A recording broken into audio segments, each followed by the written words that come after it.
What is up, boys? Ron from Fantasy Flow. Holy shit, week 7 was an absolute bloodbath. Let me know how you guys did down in the comments, man. But I've lost in pretty much every fucking league, dude. It was an absolute bloodbath, brutal week. We just have to look forward, man. We have to fucking, lick our wounds, get ready for week 8. And the waiver wire is probably the best way to do that, to improve our teams. This week is lit, dude. Wait till the end of the video, man. When we cover tight ends, man, there are quite a lot of tight end names that are popping up this week. Some wide receivers that are absolute league winners, bro. Like legit league winners. I'm not saying that. I know a lot of people say that for the clickbait, but this is the week, dude. If you have money to spend, this might be the week that you want to spend it. So without wasting any more time, bro, we're going to pull up the motherfucking waiver board, dude, as we usually do. So I segmented this as per usual by running backs, wide receivers, quarterbacks, and tight ends. As I mentioned, dude, stick around for the end when I cover tight ends. This is the week that you can finally fix your fucking tight end spot, dude. And we're going to start with some homework, man, as we do in most of these videos. And I like to start with handcuffs. And as I mentioned, Ray Davis, Kimani Vidal, Braelon Allen, these are your typical handcuffs that you're going to see in pretty much every, waiver video. Every week you're going to see these same names. And these are dudes that if the starter were to go down, so for example, for Ray Davis, it's James Cook. For Kimani Vidal, it's J.K. Dobbins. For Blake Corum, it's Kyron Williams. These are dudes on like good offenses. We know that the backup should get most of the work if the starter were to go down. So these are the guys that I feel comfortable taking, especially if you have those starters. I'm not going to go super deep into them, but these are basically them. I wouldn't want to spend any more than like 20-25% on any handcuff.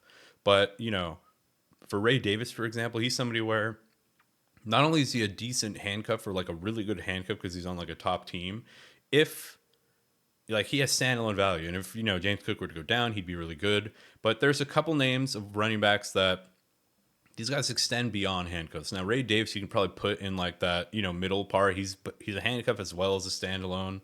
I just kept him in the cuff section, but essentially, Kareem Hunt is probably at the top of the list. I mean, he's probably not on your waiver wire anymore, but if he happens to be, you have to be picking him up. You have to be starting him every week. CEH looks like he's not going to actually threaten Kareem Hunt's job. It looks like it's going to be Kareem Hunt all season until Pacheco comes back. That could be in the next like 3 or 4 weeks. We don't really know yet. We haven't really received an update on Pacheco, but you got to pretty much spend whatever you need to spend if you're running back needy. Tank Bigsby's another one. Has that big week where he scores 2 touchdowns in London. ETN was out with this phantom shoulder/hamstring. I don't even know what his injury is, but he was getting supplanted anyway. Bucky Irving has himself a nice day, although Rachaad White kind of does outshine him. Rachaad White, keep in mind, does get that second touchdown in like giga garbage time. I will say Rachaad White was getting a lot more work. Now on this channel, we like shitting on Rachaad White. This is an anti-Rachaad White channel. I think he's fucking absolute cheeks, dude. He's one of the worst running backs between the tackles. He's a great receiving back, don't get me wrong. But if this, three-headed fucking monster of a committee ends up skewing back toward Rachaad White, Bucky Irving's not as exciting as he used to be. So that's why I have him down here. Maybe I'll like make this box a little smaller. Tyrone Tracy is the last in this running back standalone value. It seems like he's taken over the backfield. It's kind of unfortunate for Devin Singletary owners because Devin Singletary actually looked really good. Then he gets the injury, misses 2 games, where Tyrone Tracy looks really good in both of those games. And then in the first game with Devin Singletary back, Tyrone Tracy still gets most of the snaps, most of the attempts, most of the production. There was not a lot to go around, so Tyrone Tracy didn't really do much, but he was still on the field most of the time, right? So moving on now, we're going to move to, one name that I do want to highlight from the handcuffs real quick. I should have done this when I was talking about handcuffs, but it's Kendre Miller. The reason I have Kendre Miller on here, he didn't really do much in his first game back from his injury, but I think there's some rumblings and there's a high chance that Alvin Kamara gets traded. Like he's been asking for a trade. It seems like he wants to get traded. There's a chance. So I think you need to pick up Kendre Miller. I think it's going to be him and not Jamal Williams. So keep that in mind. As I mentioned, Sean Tucker is part of that really ugly committee, but you have to pick him up just in case something happens to anyone ahead of him. And then you have your typical suspects, Braelon Allen, Emanuel Wilson. These are just handcuffs for good teams. Next section is going to be wide receivers. So we're going to cover wide receivers now. And as I mentioned, there's some big names, bro. There's some names that you guys got to be swooping. If they're available, you got to go pretty much all in on them. Let me move this a little more so you guys can focus on the wide receiver section. All right, so the first name on our list is going to be Jauan Jennings. So if Jauan Jennings is available on your waiver wire, you need to spend everything on him. He shouldn't really be available, but some people were dropping him. Ever since Brandon Ayuk came back, Jauan Jennings didn't really do much, but he still charts really well. So when he is on the field, when he does run routes, his targets per route run, his route share, all that stuff is good. Not his route share, sorry. His like air yards, his targets per route run, all very good, all good statistics. So if he were to get opportunity like he did in that week where he scored like 45 fantasy points, that's what's possible, right? And with Brandon Ayuk going out with an ACL, MCL injury, he's out for the season. It's going to be Jauan Jennings starting alongside Deebo Samuel, and as well as Ricky Pearsall, who I didn't properly color. You guys are seeing this shit live. But these two guys are two good dudes who had speculatively add. Ricky Pearsall, not as much because we don't really know how much volume he's going to get, but that's another dude where very similar explanation. Romeo Doubs, another one, probably owned in most leagues, but if he's available, you do want to go ahead and grab Romeo Doubs. He seems to be like the wide receiver 1B. I think Jaylen Reed is still going to be the guy that you want from this receiving room, but Romeo Doubs seems to be the guy that he gets the most consistent volume on this team, other than that one game where he got suspended, obviously. But moving on now, we got Cedric Tillman. He's the first dude on this list who I think represents like a rest of season starter. So we see that Amari Cooper gets shipped to the Bills, and in this first week, there's a lot of expectations. Would it be Jerry Jeudy? Would it be Elijah Moore? It seems like it was Cedric motherfucking Tillman, dude. I mean, the guy goes. Let me read off his stats. So he goes 82% of the snaps, 12 targets, 8 receptions for 81. Doesn't get a touchdown, unfortunately. But you're happy with that, right? What did he get? Did he get a 2-point conversion? I think he scored a 2-point conversion or something. But in any event, you're happy with that type of production. And here's the thing, though. I will caveat that by saying when Jameis Winston came in the game, 4 of his pass attempts went to Jerry Jeudy. So Jerry Jeudy saw most of his targets with Jameis Winston. So if it's Dorian Thompson, I think Cedric Tillman's going to be a great rest of season starter. If it's Jameis Winston, Jerry Jeudy's somebody that you'll be able to roll out there. I don't think you're very excited about him. That's why I only have him as like a 20%, but it's worth mentioning him. I think he's a guy that can be like a regular flex play for us. But that could change, right? It could easily swing back toward Jerry Jeudy. So that one, keep him down in like the 20% realm. Demario Douglas, very similar. There were a lot of expectations, bro. I have a fucking conspiracy theory to let you guys know of. I wish I had a tinfoil hat right now, but Demario Douglas had a lot of money being pushed into his overs, right? A lot of the sports books, a lot of the betting sites. A lot of people were betting on the overs for Demario Douglas in terms of his receptions, his yardage. Like, there was a lot of money, bro. Like, Vegas would have lost a lot of money. Or not Vegas, but there would have been a lot of money owned or earned on Demario Douglas, right? Yeah, like the sports books would have lost money because they would have to pay out, right? If there's not enough people voting on the unders and most of the people are voting on the overs, they have to pay those people out. That's not in their interest. And I have a fucking conspiracy theory that they fucking, dude, he was healthy going into the game, and mid-game, bro, like after the first drive where he went like 3 receptions for 20 yards or something, everyone was like, hell yeah, he's going to hit the overs. Spontaneously gets sick, doesn't play pretty much the rest of the game. He's vomiting all over the sideline, supposedly.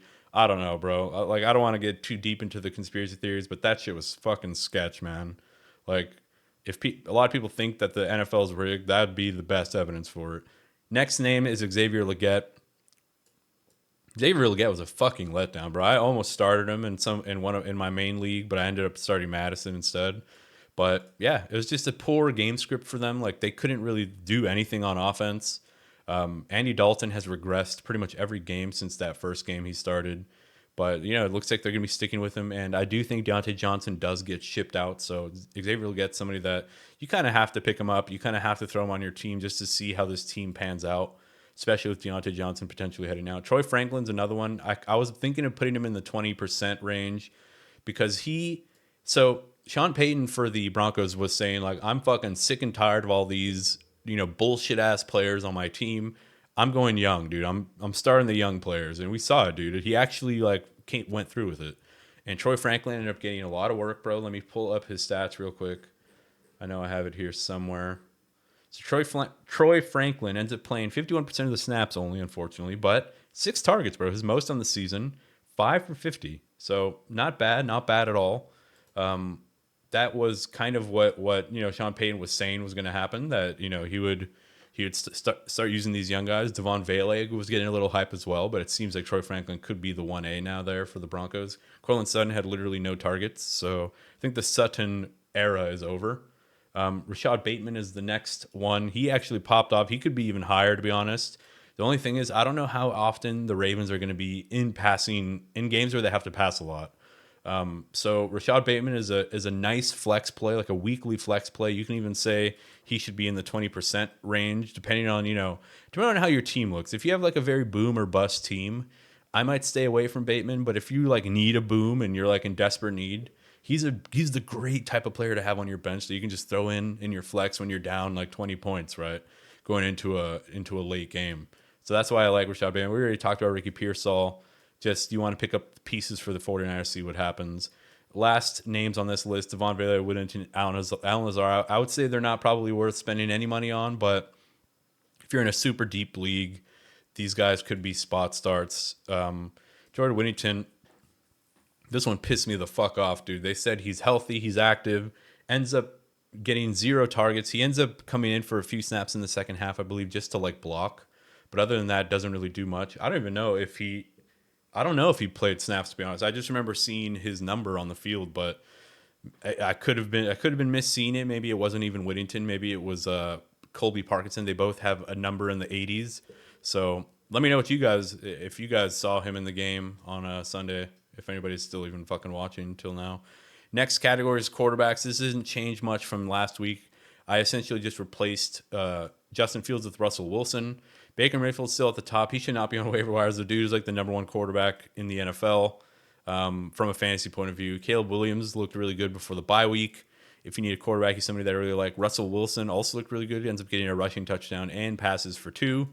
These are dudes that I really like. I think for this week, I really like Bo Nix. I think he has some rushing upside. They do play the Panthers, so that's a very easy matchup for him. I think he can end up being kind of like one of those waiver wire heroes for week 8. Kirk Cousins, if you're desperate and you need a quarterback season long, he's somebody that you can potentially pick up. But Kirk Cousins is a little bit sketchy, but he's doing well enough, right? Yeah, that game where he threw 500, so he's always capable of doing some crazy shit. Last category is tight ends, bro. As I mentioned, tight ends this week is where you want to spend. Open up the coffers. Fucking sell your grandma's old sweaters. Wait till her dementia kicks in and then ask her for more money after that. Tight ends, bro. Tucker Kraft's at the top of the list. Basically, you're going to spend whatever you got to spend to get Tucker Kraft. He ends up getting that epic touchdown. The problem with Tucker Kraft, I will say, man, is that he doesn't get enough volume. So, Cade Otton, Hunter Henry, Zach Ertz, even Cole Kmet. I have Zach Ertz twice on this list, my bad. These guys are going to be your volume tight ends. These are dudes where, you're not that in love with them as talents. Obviously, Zach Ertz was talented, but he's a little bit old now. But the volume that they're getting is insane right now, especially Cade Otton. I'll give you the case for Cade Otton. But Tucker Kraft is a dude where he's like a George Kittle type player where he's capable of having huge weeks off of yards after the catch. So Tucker Kraft's this type of dude who can win you a week, while these guys are you can make the argument these guys are much safer pickups, right? You could say that you'd take these 3 guys. So I'll give you the case for each of them. Cade Otton, we get Godwin, dislocates his foot. He's probably out for the season. Cade Otton, even before that, bro, let me bring up his stats real quick. So Cade Otton has basically been a hyper target since week 3, bro. Let me read these target sets. So week 3, 8 targets, 7 receptions for 47. Week 4, 9 targets, 6 for 52. Week 5, he only gets 4 targets, but 3 for 44. So he still gets that, he gets the yardage there. He gets you 5 fantasy points. It's not horrible. Week 6, he goes 6 targets, 2 for 15, but gets into the end zone finally. And then week 7, he has the blow up game, 8 for 100, gets you 14 fantasy points now. I think this team's going to be passing. The next 3 weeks, I got Atlanta, Kansas City, San Francisco. So they're going to be passing the ball a lot. Cade Otton's somebody that in these next 3 games, you might even put him above Tucker Kraft in terms of rankings. And then rest of the season, bro. If Chris Godwin truly is going to be done for the season, which it looks like he is, get on somebody that I really like. Hunter Henry, same type of thesis where basically he ends up doing really well because now his new quarterback, Drake May, is actually hyper targeting him. He had 3 for 41 and a touchdown in week 6, which was Drake May's first week, so 11.6 fantasy points. And then in week 7 has a proper little breakout. He goes 9 targets, 8 for 92. I watched that game, and I will say Hunter Henry was very much involved, very much a first read on that offense. So you can even make the argument that he should be up here in like the 20%. I can't fucking believe it, dude, because the last few weeks I've been shitting on Hunter Henry. And I've been saying, bro, like the moment you pick him up, he does nothing for you. The moment you drop him, he pops off. Everybody started dropping him in about week 6, and he pops off. And now he had 2 weeks in a row of doing things. People are going to pick him up. They're going to start him. And next week, he's going to do jack fuck all, dude, against the Jets. So just be careful with Hunter Henry. He's somebody that will burn you. Zach Ertz just very much involved. Just continues continues beasting and feasting. Continues getting a lot of work. Let me pull up his stats here. So pretty much all season, he's never gone below 4 targets in any game. That's a safe pick for me. I mean, yeah, he's going to get those weeks where he only went 2 for 10 on 8 targets. But last week, he goes 4 for 40 and a touchdown. So he finally comes through with a double-digit fantasy day. And I think moving forward, it'll continue, right? I think they're going to start to work Ben Sinnott in a little bit. But you can always pop Zach Ertz in for a nice little spot star. And then Cole Kmet, before the bye week, gets the 2 touchdowns, looks really good. He's even like the long snapper. Like the team just loves him. He's such a big part of the Bears offense, and the Bears look like they finally got it together. I know they had some easy matchups, but I would take a shot on a guy like Cole Kmet because in the games where the Bears are not going to be like trounced by their opponents, I think Cole Kmet's a nice start, right? So that's the motherfucking waiver wire video, boys. I hope you guys enjoyed it. I hope you liked it. If you did, if you find some value, if you like the way that I do these videos, I would super appreciate a like, a subscribe. Subscribe's the best way to show support, man. It doesn't cost you anything. It's just a sub. You don't have to watch my motherfucking videos. But I'll catch you guys in the next video. Peace.